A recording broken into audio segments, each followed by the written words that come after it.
Hey guys, it's Brittany. Welcome back to my channel. This is part 2 of my book haul. This is all the books that I bought myself this month with our tax return. So let's get started. And it's going to be pretty long, so hang in there. They're all really exciting books, a lot of new things that I've never heard of before, and I'm just really excited to own them all. So the first one that I have is Lagoon by Nnedi Okorafor, and this is an author that I have heard lots about. Hi, Watson. Hi, Watson. Hi. This is an author that I've heard a lot about. She has another book called Who Fears Death, as well as a YA novel called The Akata Witch, and all of those sound so interesting to me. I decided to pick this one up. I can't remember where I heard this, but it's a good place to start, I had heard. This is about a meteorite hits an ocean and it kind of floods the earth, basically.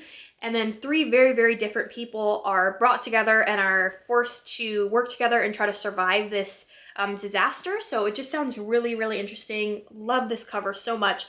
There's all sorts of sea creatures in here and a cityscape, and yeah, it just sounds wonderful. I'm really excited. I hope I love this so that I can move on to the rest of her novels as well.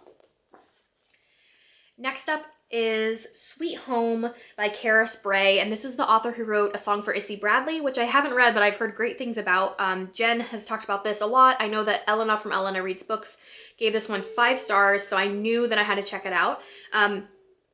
It says, "They say there's no place like home. Meet the little boy who believes in miracles. Meet the mother who loves to bring babies home from the newborn aisle of her supermarket.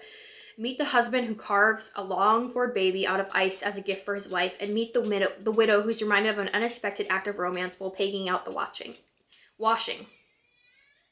Awarded for the Scott Prize for short story writing, Sweet Home weaves together memories and moments of joy, heartache, sadness, and an unwavering love as told through 17 very different notions of home." So this just sounds wonderful. Another amazing cover. I know that this was out of print and they just brought it back into print, so this is by Windmill Press, and I'm just so excited that they did because I am so happy to have it on my shelves and to be able to read it. Next up is The Beauty by Alia Whiteley, and this has been read, I know, by Jean from Jean's Bookish Thoughts and Jen from Jen Campbell, and they said it is so disturbing and dark, and Jean says she's scarred for life, so I had to see what that was about. You guys know how I love dark fiction, so I just needed to see what this is all about. It is about a world where the women all start dying and they start sprouting this weird, like, paranormal type fungus or something like that. It just sounds so weird and so odd, and I just am really excited to own it. I want to read it. It's so short, so I think I'll just blaze through it and pick it up very soon. And this is published by Unsung Stories, which is a lovely small publishing house. Next up is No Surprise. You guys know how much I love Vegetarian by Han Kang. So this is her newest novel. It is called Human Acts. It says, South Korea, 1980. In the wake of a viciously suppressed student uprising, a boy searches for his friend's corpse. A consciousness searches for its abandoned body, and a brutalized country searches for a voice. That sounds so interesting. If this is anything like The Vegetarian, it will be another easy 5-star read for me, and so I cannot wait to get to this one. Next up is a one that I've been wanting for a long time. It is published by Salt, which is just the most incredible publishing house. I will link their website down below if you guys want to go check them out. It is called Little Egypt by Leslie Glaister. And I know that this won an award. I can't remember what it was. Maybe the Costa. I think this won the Costa Award.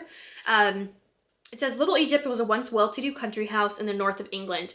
Now it's derelict and trapped on a small island of land between a railway and a dual carriageway and a superstore, and although it looks deserted, it isn't. Twins Isis and Osiris live in the home they were born in and from which, in the 1920s, their obsessive Egyptologist parents left them to search for the fabled tomb of the Herihor, a search for which they never returned. Isis and Osiris have stayed in the house, guarding a terrible secret for all their long lives until a chance meeting when Isis and a young American anarchist Spike sparks an unlikely friendship and proves a catalyst for change. I heard about this a while ago on the Readers podcast, and I know that Simon read it and he really loved it. So this just sounds so interesting. I've always been really fascinated by twins, and I love stories with old houses, gothic type stories, so this sounds just right up my street.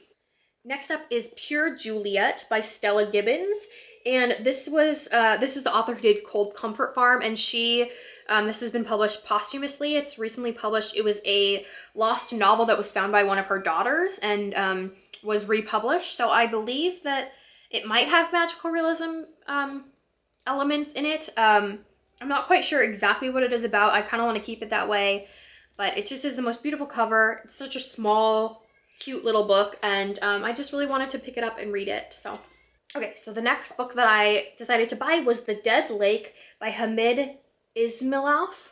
It's translated from Russian by Andrew Bromfield. And I heard about this on Claire Quigley's channel. We read a lot of the same types of books, and it sounds really dark and really interesting. It says a haunting tale about the environmental legacy of the Cold War. Yursan grew up in a remote part of Soviet Kazakhstan where atomic weapons are tested. As a young boy, he falls in love with the neighbor's daughter, and one evening, to impress her, he dives into a forbidden lake. The radioactive water changes Yursan. He will never grow into a man, while the girl he loves becomes a beautiful woman. So it sounds like the lake has some toxic type waste in it, and it actually prevents him from aging. So it sounds really interesting, almost like a modern fable. It's really short, but I just think it sounds wonderful. Next up is Delicate Edible Birds by Lauren Groff, and you guys know how much I love Fates and Furies, and I've heard wonderful things about the short story collection, which I believe is magical realism short stories. I'm so excited to read Lauren Groff's writing in short story content because she's such a talented author. I think this is going to be a really, really powerful short story collection. Next up is The Tokyo Zodiac Murders, and this is by Soji Shimada. And I know this is a crime book, and I heard about this from Liberty Hardy from Book Riot, and she talked about how all of the tools and clues and things are there for us to solve the mystery like halfway through, but it's a really difficult mystery to solve, and that just really, really intrigued me. There are like some illustrations and things like that to help you solve it. It just seems really, really interesting. I know that it has won some really great awards. It says The Guardian Top 10 Impossible Murder Novel, and it's published by Pushkin, so I'm really excited to start this one. Next up is one that I've heard about so much on various podcasts and websites as something that is just so inspirational. I know that people read it multiple times and just really, really loved it, and so I really wanted to get it. I think that this is just the most beautiful book. It says it's called When Women Were Birds, 54 Variations on Voice. It is by Terry Tempest Williams. And this is published by Picador. This is about a young woman whose mother passes away, and throughout her life she's kept tons and tons of journals, just shelves of journals, and she leaves them to her daughter, leaves her a note and says, I've left you my journals once I'm gone. So the daughter, after her mother's passed away, sits down to read the journals and opens them, and they're all empty. And it's basically her coping with that, trying to understand it, dealing with loss and family and mother-daughter relationships, and it just sounds so wonderful, and I think it's going to be a really, really great read. Next up, I just finished a horror book called Little Sister Death by William Gay, and I heard really great things about this as well. It is Twilight by William Gay. It's a Southern Gothic novel. It sounds so good. It's kind of like a ghost story, and it's just the most beautiful book published by Faber. It is a paperback, but it has a dust jacket. That's what the underneath looks like, which I really, really love when people do that. It's so different.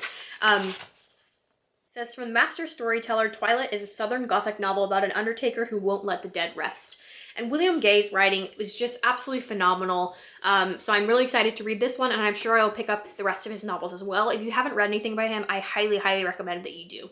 Next up is a book called Ghost Summer, short stories by Tananarive Due, and this is a collection of scary stories, horror stories, ghost stories by an amazing author. I haven't read anything by her, but I know that she's absolutely fantastic. I've heard people just rave about her. I've heard that this is genuinely one of the creepiest books people have read, and so I just cannot wait for that. You guys know that I love scary stuff and short stories, so this just sounds perfect for me. Next up is Hospice by Gregory Howard, and this was actually recommended on Goodreads because I liked Little Sister Death, and this is published by University of Alabama Press. In the odd and lovely but also frightening life of Lucy, everyday neighborhoods become wonderlands where ordinary houses reveal strange inmates living together in a monastic seclusion. Wayward children resort to blackmail to get what they want, and hospitals seem to appear and disappear to avoid being found. So this sounds really interesting. I've heard that it is kind kind of like a take on Alice in Wonderland, but with an adult, and it deals with mental illness, and it just sounds super, super interesting. I had to grab it right when I heard about it. This next one I am so obnoxiously excited about. It is called Gifts for the One Who Comes After, and it's by Helen Marshall. It won she's a British Fantasy Award-winning author. It's been blurbed by Neil Gaiman and introduced by Anne Vandermeer, which is like all of my favorite things in one. It says, Helen Marshall's second fiction collection offers a series of twisted surrealities that explore the legacies we pass on to our children. A son seeks to reconnect with his father through a telescope that sees into the past. A young girl discovers what lies on the other side of her mother's belly button, and Death's wife prepares herself for a very special funeral. So it just sounds so good, so interesting, and so weird, and I cannot wait to get to it. Her other short story collections sound wonderful as well, and so I'm really hoping this is a new author that I found. These next two books are from a new publisher that I just discovered. Publishers called Valancourt Books, and they focus on mostly horror and gothic novels that have been out of print, and they reprint them, which I just think is the most wonderful thing. It is like right up my street. I'm so excited that I found them. I literally want to own every single one of their books. So I found a couple secondhand, and I was so excited about it. The first one I have here is called The Cormorant by Stephen Gregory, and this was the winner of the Somerset Maugham Award. It says a young family receives a surprise when an old Uncle Ian dies and leaves them a cottage in the north of Wales. For Ian's nephew and his wife Anne, it seems a stroke of incredible good fortune, enabling them to leave their life in the city for newfound freedom in their remote seaside cottage. There's one catch. Uncle Ian's will has an unusual condition. The couple must care for his pet cormorant or forfeit the bequest. The will's provision seems harmless enough at first, but when their young son Harry develops a strange fascination for the increasingly sinister and malevolent bird, they soon find that Uncle Ian's gift may not be a blessing, but a curse. So this was originally published by Stephen Gregory in 1986. It went out of print, and then they brought it back into print, and it's nice and short, but it sounds pretty creepy and awesome. I can't wait to get to it. So the last book in this book haul is also by Valancourt Books. It is The Well by Jack Cady, and this is about a young man whose family owns a house that was built in a lot of weird ways in order to try to capture the devil, and they're going to demolish this house. So the main character's name is John. John decides to go back to his family home and kind of revisit it before they destroy it. Then, of course, while they are there, a blizzard strikes and they get trapped inside this evil, sinister house and have to figure out how to survive it. So sounds really dark and awesome, great horror story, and I cannot wait to get to it.